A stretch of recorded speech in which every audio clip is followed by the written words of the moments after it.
what career opportunities are there in a game industry? Here's one thing that I feel is happening today, which is very wrong. The younger crowd, right? They don't really do the math. They want to term themselves as CEOs, and then they think that isko bana ke will become millionaires in one night. Approximately how many kids you must have coached and how many parents you must have coached? 2 years back when I went to IGDC, one of them came to me and told me that I was in depression and I was about to attempt suicide.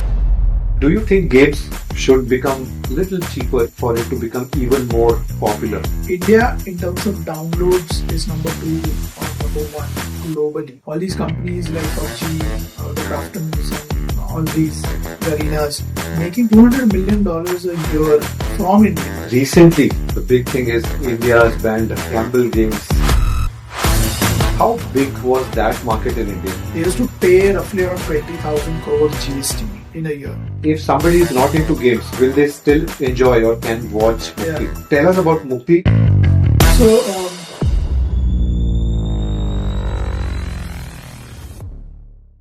Tell us about Mukti, whatever possible you can. So I've seen the trailer, looks fantastic. Yeah. Then I dug into it more detail. And it's a very different concept. I don't know if anyone has done that. So I think this is one of its kind in Indian game industry. yeah. India is not a game developing country. But this is a very unique thing. Yeah. Because it's a film and game combination of both. Yeah. So if somebody is not into games, will they still enjoy or can watch Mukti? Yeah. When we wrote the first draft in 2018, right, it was a very simple 6 months ka development imagination that we had in a very small version of a game. See, we always wanted to make PC games. That was the idea for Underdogs because, like I told you a while ago, I have done theatre.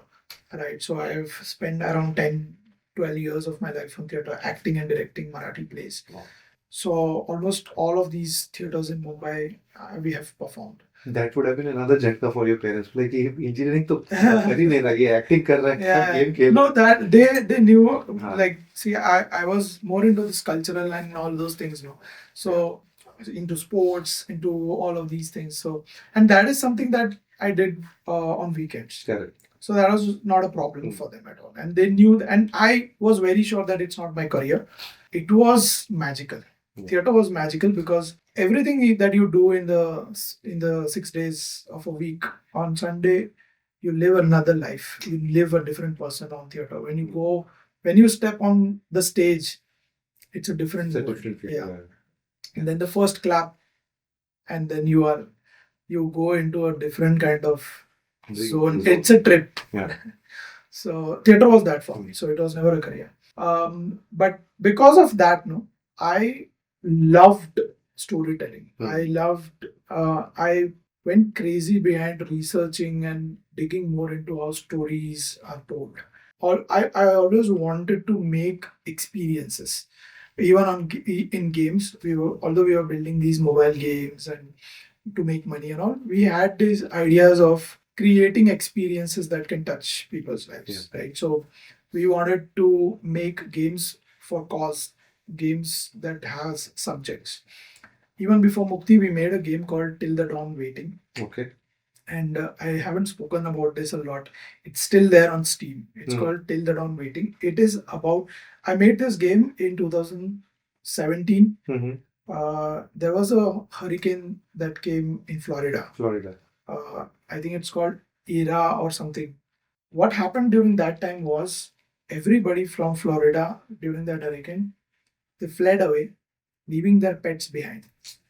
Oh. So I was reading an article and I wrote like a simple concept of what happens if a pet is tied, to a bench in the middle of a hurricane, and it has the opportunity to actually, bite away the leash and leave, but he makes sure to stay because he don't want to disappoint his he comes back.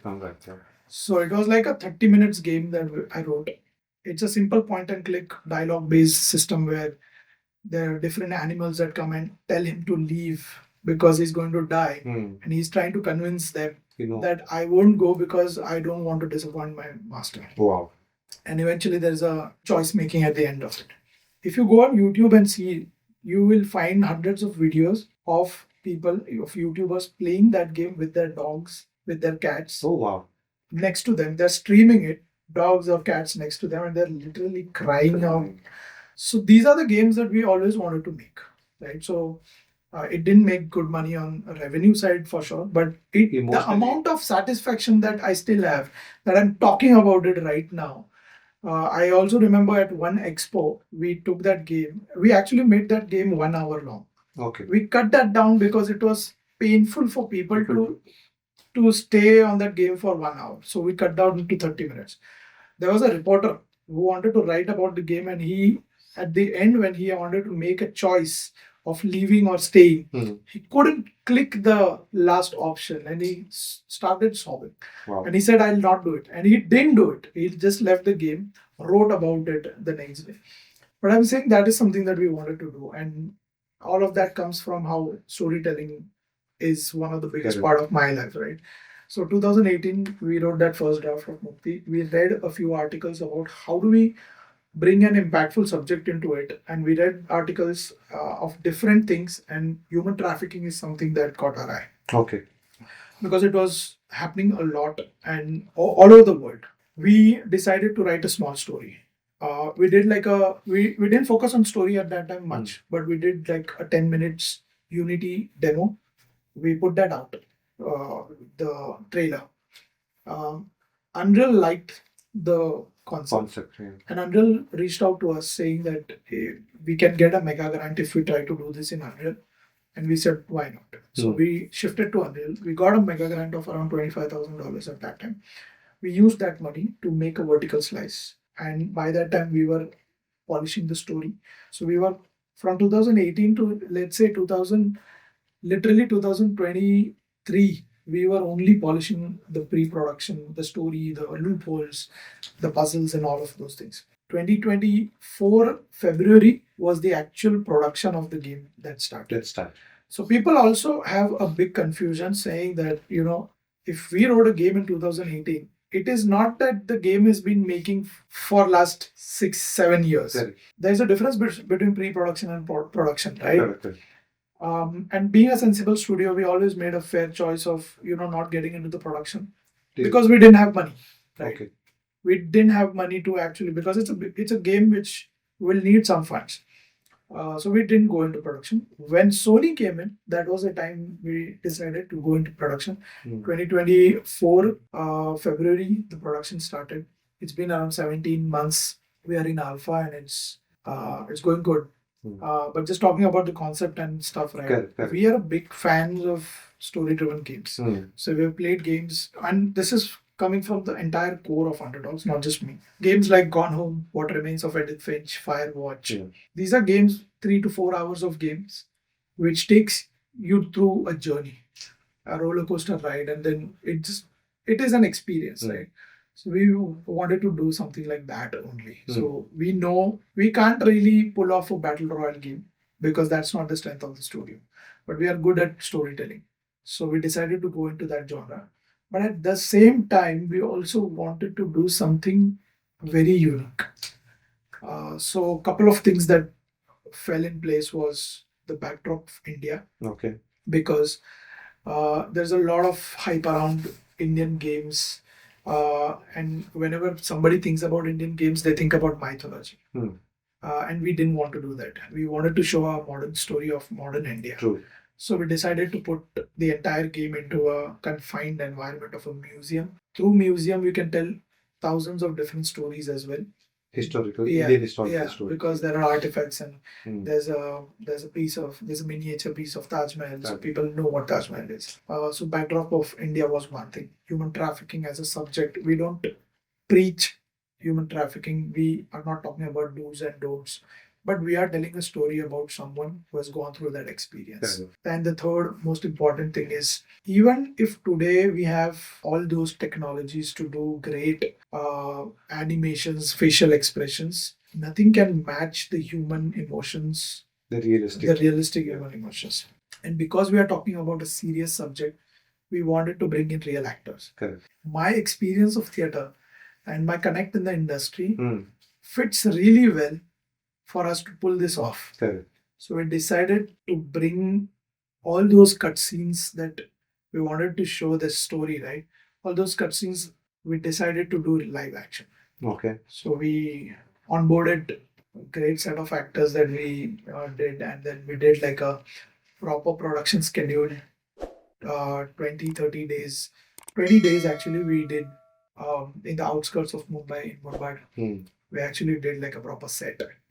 And there's an entire excavation site that we built over there. And we shot this. Complete set, like a film set, was built. It's a complete set. So they're very unique. Like there's a game happening that somebody's playing, Yeah. and suddenly in between you'll see the real movie clip kind of a Yeah, thing, which narrates you some stories, Yeah. and then you again get back into the game. Yeah, it blends. Hmm. So, just to give you an example, if you find as a player, you find a recorder. So that recorder comes in front of your screen, and the musical piece starts, and that recorder blends into a actual scene where the same recorder is kept on a table. The camera pans out, and it's in a classroom where the scene Real. That's a narration of that story, like what's happening, kind of a thing. Yeah, so it is basically just to tell you the plot. You play as Arya Roy. Those are main- Ayla is playing Arya Roy. Ayla Bamro. She's a fantastic actor. Yeah. So she did Sujit Sarkar's I Want to Talk recently. Hmm. She's doing a few nice Malayalam and Western movies as well now.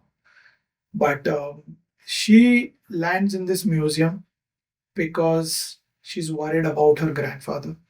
Her grandfather has stopped sending her mails. She's in New Jersey. Okay. She has stopped sending mails, and she's worried what has really happened.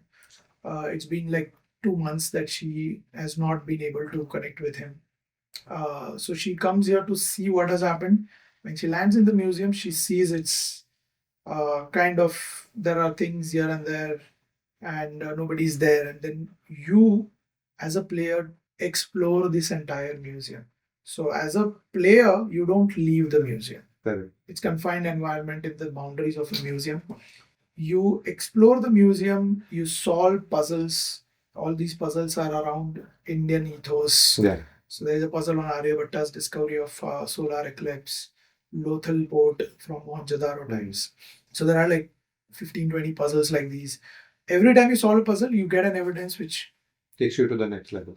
takes you to the flashback of what has really happened to this guy. Oh, And why is he missing? Hmm. So you need to piece that entire thing together, connect the dots, and figure out where this guy is. That's the entire story. Wow, that's nice. What would be the age group of people who would be playing this game? So this is more on 20 to say 45 years. Oh, 20 and above. Yeah, because again, this is like we are not specifically making for the people that I'm now talking about, but there's a shift that has happened in the gaming audience as well. Yeah. Now there are games which are 100, 200 hours long, right? But if I ask you to play one of those to finish till the end, I'm very sure you don't have time for that. Exactly. Right? For people like us, right, there are these games, indie masterpieces, which are 4 to 5 hours of gameplay. You sit, finish in one sitting. Yeah. So it's that. They also pay, right? So like again, our audience is a bit wider, but because of this group, this category, indie games with 3 to 5 to 6 hours of gameplays have spiked up in the recent 2-3 years.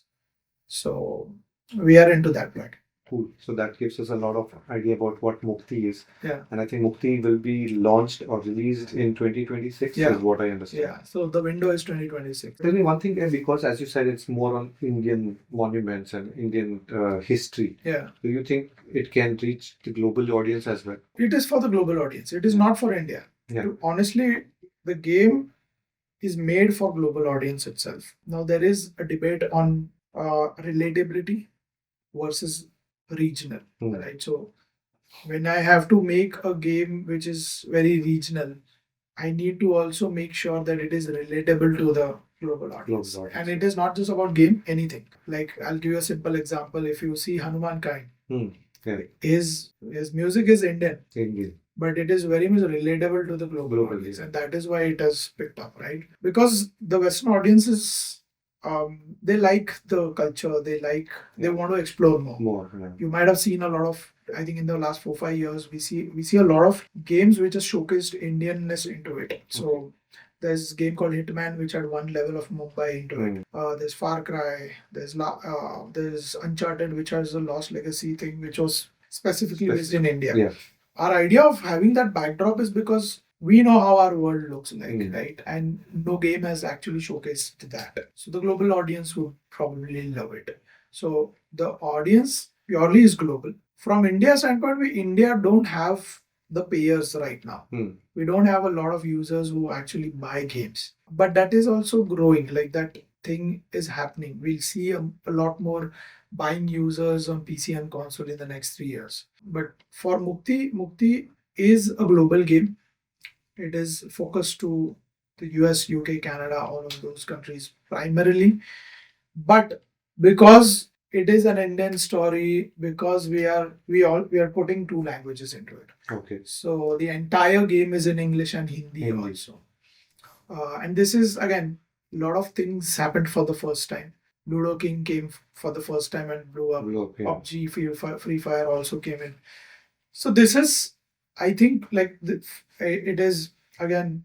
I could be very ambitious on this, but I feel this is one of those game-changing moments, maybe for the gaming audience in India that they would probably jump onto, and from there we would have a lot of new games.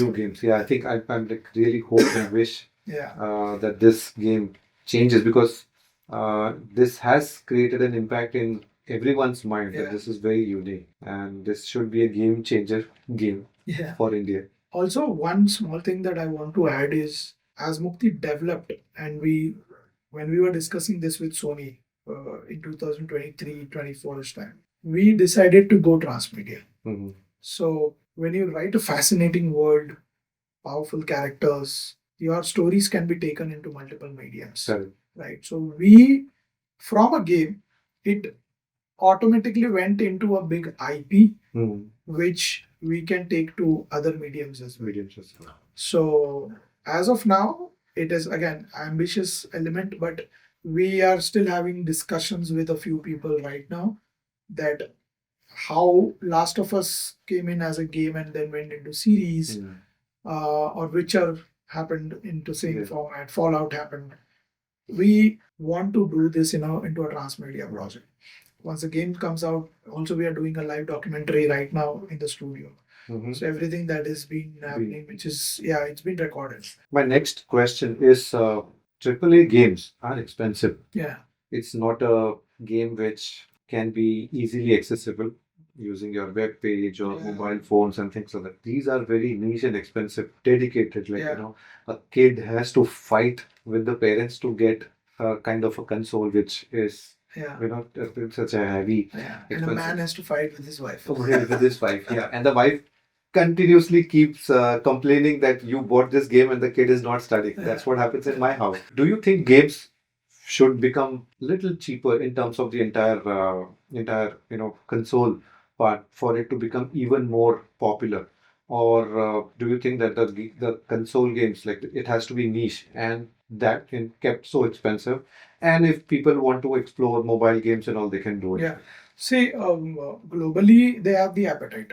They have their monthly budgets also. All these gamers have these monthly budgets of, I'm very sure that I'm going to spend this much amount in, I know, in this entire calendar, 6 games. Everybody's right now waiting for GTA 6. Oh, yeah. And it is supposed to be a 10,000 rupee game.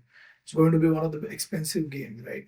But everybody has that money. They've kept it, right? If the quality is good, if the game is good, they are going to buy it. Right. It doesn't matter if it's US or India. But given the amount of audience we have in India, the amount of people we have in India, everybody, not just the Indian developers, but everybody globally also, they need to bring in regional pricing for the games to actually leverage that audience. Correct. I don't have like exact number, but India in terms of downloads is number 2 or number 1 globally. All these companies like PUBG, the Craftons and all these Garenas making $200 million a year from India. From India itself. So people who are saying Indians don't spend money, it's not a Fact right. is- Yeah, it's not fact. If your game is good, and if you can see, because these games, no, they have done this pricing. So mobile has adapted it. If you look at Candy Crush, you'll see something which is for $2 in US. Indians might get it in 200 rupees. Correct. But that's properly customized in mobile games. Hmm. That is why mobile games are doing really well in India. All of these games are making a lot of money from India.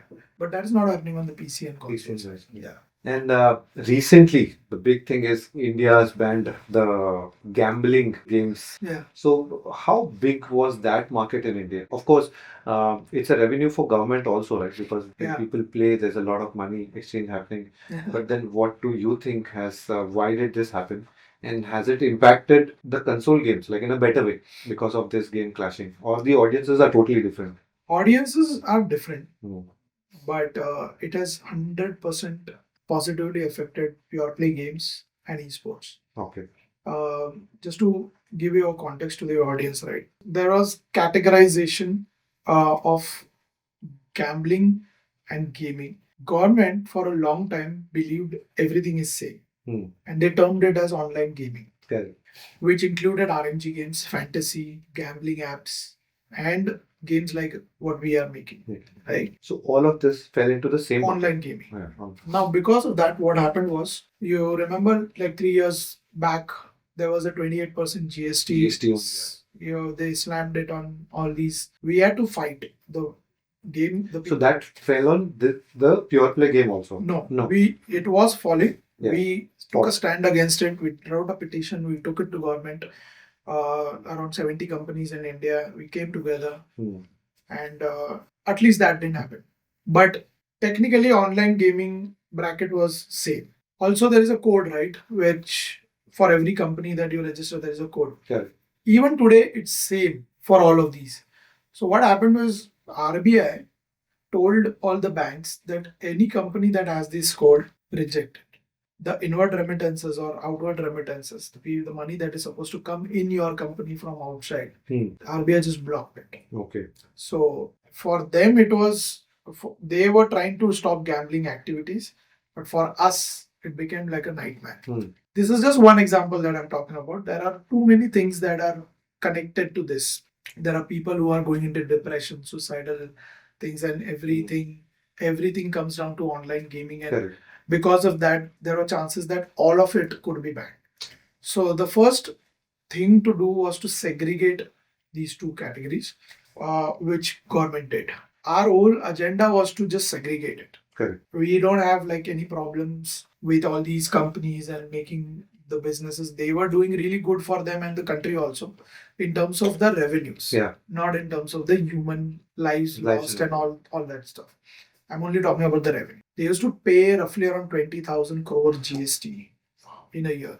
So imagine the amount of money that they were making. Overall, whenever there were reports around the gaming industry, this is again an example, this is not the right number, but if in a year, let's say, the industry has made 2,000 crores in revenue, 1,800 crores used to come from these sectors. These sectors. Okay. And only 200 crores was from pure play Pure play games and esports.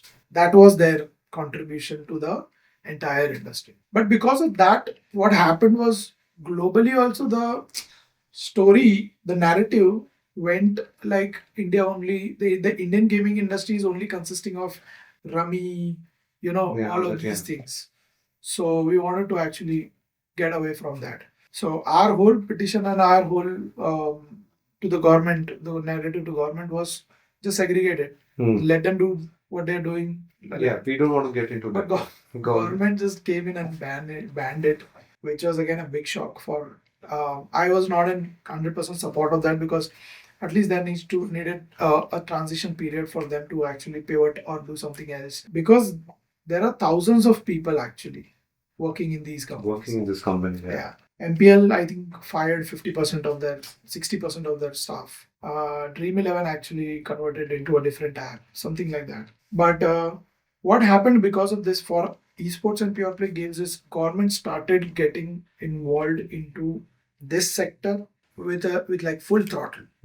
Now they are working with us. We have recently announced a new organization which is IGPDA, Indian Game Developers and Publishers Association, which is only around pure play games. Not even people who have B2B, but products, like proper games. We have already started conversations with Maharashtra government. We have announced the partnership with them also. Now, all of these things were not happening before. Correct. So, CM taking an interest in this, PM taking interest in this. We are also proposing, say, a proper creators fund that can come to the game development community, where, let's say, just an example, that let's say 2 to 5 crores of grant that government can give to companies who are making games which are in the backdrop of India, which can go to the global world. That is something. Then there is tax savings. Then, because we don't have enough talent, we have talent, but we don't have experience. Yeah. So let's say we bring someone from Riot or Blizzard as a consultant in India. You need to make sure that that particular person should not have enough taxations or so things like those. So there are like 20 things that we're discussing with the government right now. Okay. So all of policies, this, all of this was not happening before. No. It has impacted positively. Yeah, I mean, Modi ji has also said a lot about the entertainment industry. Earlier, it was only film industry, but now he's also taking keen interest in the AVGC.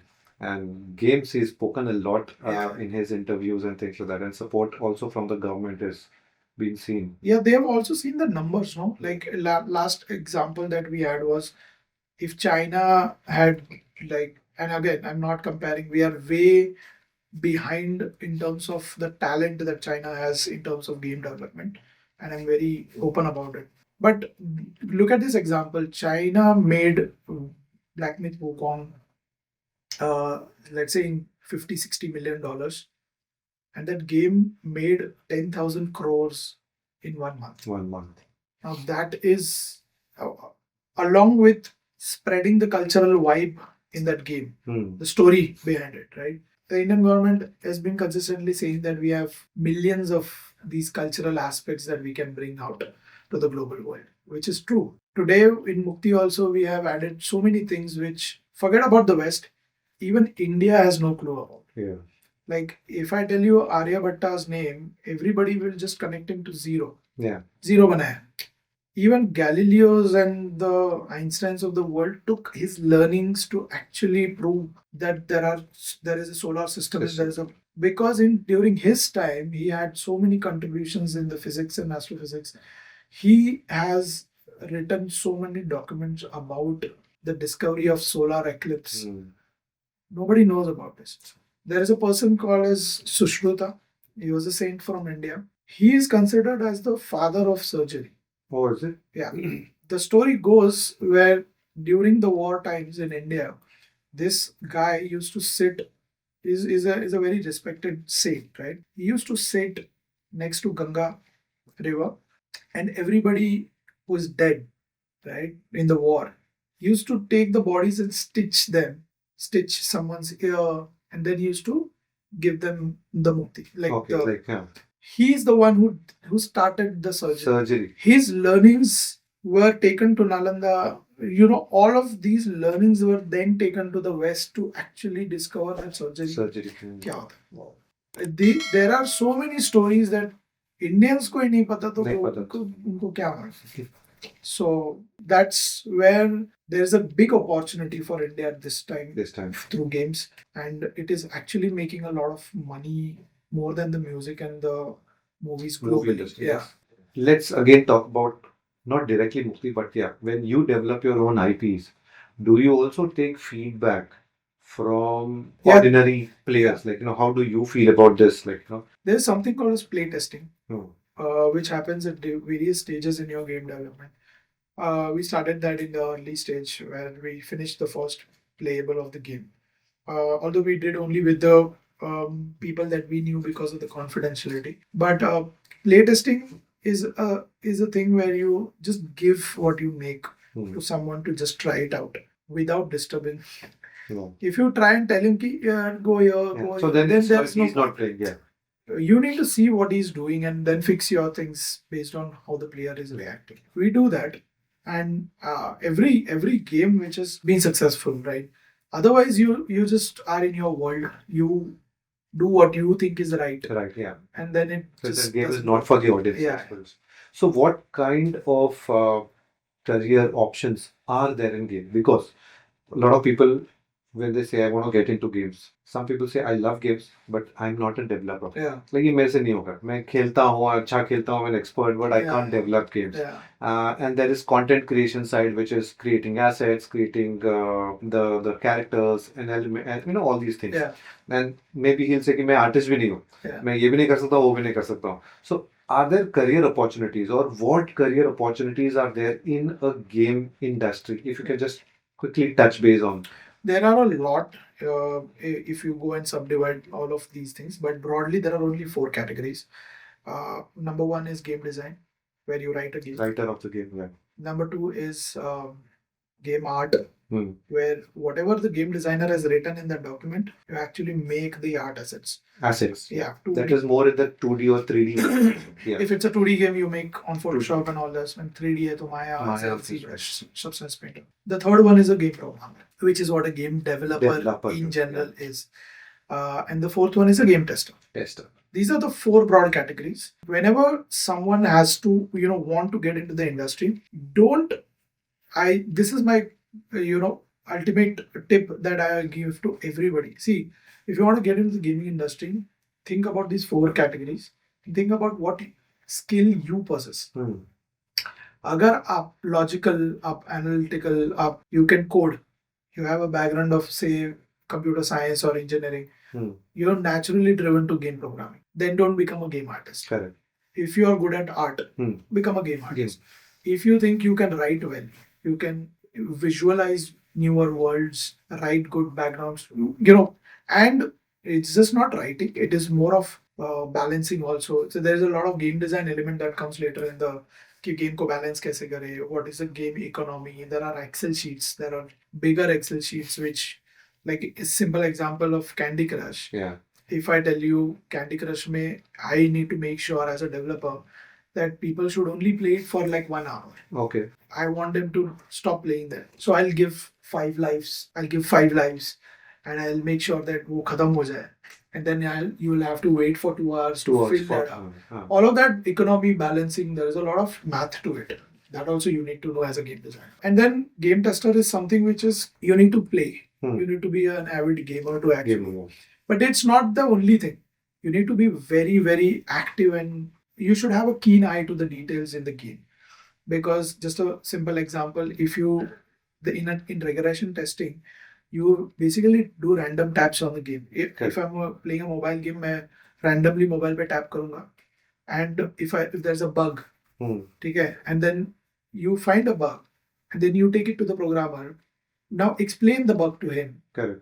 You will not be able to, because you did random stuff. Yeah, you don't know what made this happen. Yeah, so you need to know what you did. So you need to be very attentive. कि मैं अगर तो मेरे को program, like I should go to the programmer and tell him I did 19 taps. Okay. मैं यहाँ से यहाँ, this is what I did, and then I got this bug. Correct. Only then the programmer will be able to solve that bug, right? So you need to play games which you don't like, and that too rigorously. So game testing is also difficult. It's not easy. So broadly, here 4 categories. And once you get into this, you can actually go into different categories. Like game designer, if I enter, probably I go into narrative game designer, or probably just the dialogue writer, or something like that. Like then if you are let's say if you go in QA, game testing has a lot more opportunities. Because game tester, technically half of him is a game designer only. Because he'll test the game and he'll say, no, isme maza nahi aaya. Instead of this, if he does this, that kind of journey. Broadly, this is what you need to focus on based on what skill you possess, and then build on that skill. Another problem that we see today in the industry is there are few people who try to do everything. Yeah. They'll come to you and they'll tell you, hire me because I can code and I'm a very good designer also. We don't need you. Yeah. Nobody wants a generic. See, if I'm looking for a good programmer, I'll rather find a good programmer Correct. You don't want one to do everything and then And yeah. they, outside the industry, they think that if I do 3 things, I'll be at. Once you come into the industry, you will understand that you'll spend 20 hours doing that one thing only. You'll have to go deeper into that only, so that you grow in that sector and tomorrow build your own career in Correct. that sector. Another thing is, if you know all these 3 things, it's good. Because 2 years later, when you start your company or something, your studio, but don't take these 3-4 things to a company. It is important.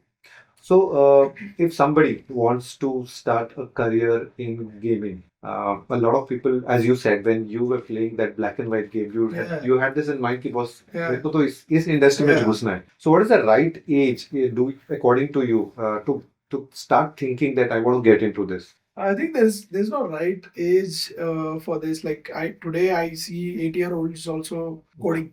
Coding, yeah. Because of all the tools and everything that you have. But one thing that I make sure telling people is that graduation or anything, that if you are fortunate enough to get graduation, there are people who don't get education, right? But if you're fortunate that your parents can afford your graduation, Basic education. 100% do your graduation. Because giving just my example from engineering days, right? What do you learn in engineering? No professors come and teach you, right? But all the interpersonal skills, right, from time management, making your assignments on the last day of studying. So time management, people management, discipline, fear of talking to people, all of these things, when you actually live around the people of your same mentality and same age, and you're experimenting because it's early in your life, right? Graduation actually teaches you in any field. It will teach you all those interpersonal skills that no college, no life skills. These are life skills. So jumping directly, I know a lot of people who actually ping me also. I'm in 10th class. I want to start my own studio. What is happening? 11th standard, 12th standard. There's no right age to it. But if you are any skill that you pick up, right, while you're doing your primary thing, whatever it is, you want to do a graduation in BFA in engineering or anything, continue doing that, but build something. I think if you started coding at the age of 8, start building something from that age itself, I would say. Because you don't want to make $1 million, you just want to put something out, but because you learn a lot of things through that phase, right? All these games that you see are not one night successes. The foundation is strong, that's why it reached there. These are 20 years of hard work. Why does a doctor takes like $2,000 for a 5 minutes ka consultation? It is not that 5 minutes ka cost. No, it is like all the knowledge that he has, right? So when you actually build like multiple things, you get to that stage where your Angry Birds was the 51st game. The company's 51st game. First 50 games went into garbage, right? From an early age, if you can, as a side hustle, you can just start building it.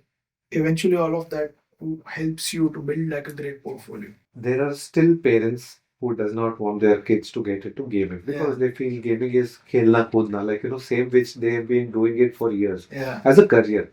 So, do you have some message for such parents where a kid can show this section of this podcast, say, ki, Mom, Dad, dekho, this is also a career. Like, what is that message that you can give it to parents? I see.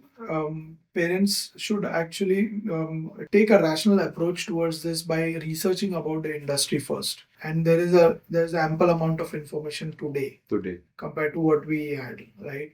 If you just go and Google, you'll find one of the top industries today that is growing at a very fast pace is gaming, right?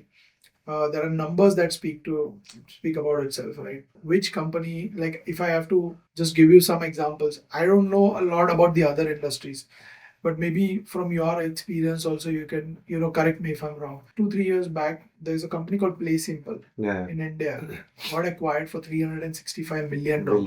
Wow. That has happened in India. People sitting in India, they only have 3 games. I don't know any other industry with a smaller set of people actually building so big. Yeah, the Nazara went IPO 3 years back, right? All of these numbers speak to themselves. Plus, I have my own YouTube channel. Exactly. And I actually make sure that at least, in 2-3 months, one video has to go convince your parents, kind of a thing. Hmm. And people actually comment really positively on that. I needed something to show it to my parents, and this is that piece, right? But I also feel that people understand today. Yeah. It is not a social, society kind of pressure anymore today, Hmm. because things are moving in a very positive direction. But yeah, I think there is enough information out there for parents to actually research, and even if there is not, at least give time to experiment, because this is the age. The younger you are, the more experimentation you can do. Even if like you give like 2 years and you try, and if not, then you something like that, right? You should be very open about it, because at the end of the day, you need your kids to be happy. To be happy, and if Yeah. they want to do it, especially if it's the second kid who wants to do it, why not? When the first is already obeying your I instructions. think my brother saved me. I have a very interesting question. Like, people are talking a lot about AI in the industry, and Yeah. every industry has AI now. How much of AI is coming up in game? It is almost in every pipeline. So, just to give you an example, so prototyping happens really fast in every section, right? So earlier, when you have to make something, like imagine you're building this room in a game, you had to have like a concept artist, which would take like 10 days to prepare like variations of this, so that light can be adjusted like this. It's a 10-second job right now. Wow, from 10 days to 10 seconds. So you just do like a blocking of in Maya or something, put it out on there and explain it. You'll get a complete setup, right? Correct. I'm not saying it's killing the job of a concept artist, but concept artists have a lot more to do with the actual marketing assets and something like that, right? You can't use all those things commercially that I'm talking about, but it helps in identifying the flaws. It helps in prototyping very fast. This is in terms of the art that I'm talking about. In terms of writing, it has improved. Like, it has amplified the amount of work that a game designer, can do. Like if he has to create like research and create documentation on certain stuff, it has become really, really fast. Okay. Then there are snippets of codes which, ideally, if a programmer is stuck in somewhere, he probably had to find like 10 different sources, Substack and Stackflow and all those things. But now it has become really easy, at least to understand the math behind or the template behind it. So I would say, like, in every pipeline that you do, and when I say pipeline, because you understand VFX, you know it, right? But just for the audience, I would say, if one small asset has to come in the Unreal Engine, it has to go through 10 different phases, right? Just to make sure that the end optimization is really good. So having that volume, the density, the vertices, and then, because in Unreal we are using Nanite. Nanite itself has some benchmarkings that every asset has to. So that is like one pipeline for one asset to come into the game. Imagine there are 10,000 assets, and now, right, you have to follow the same.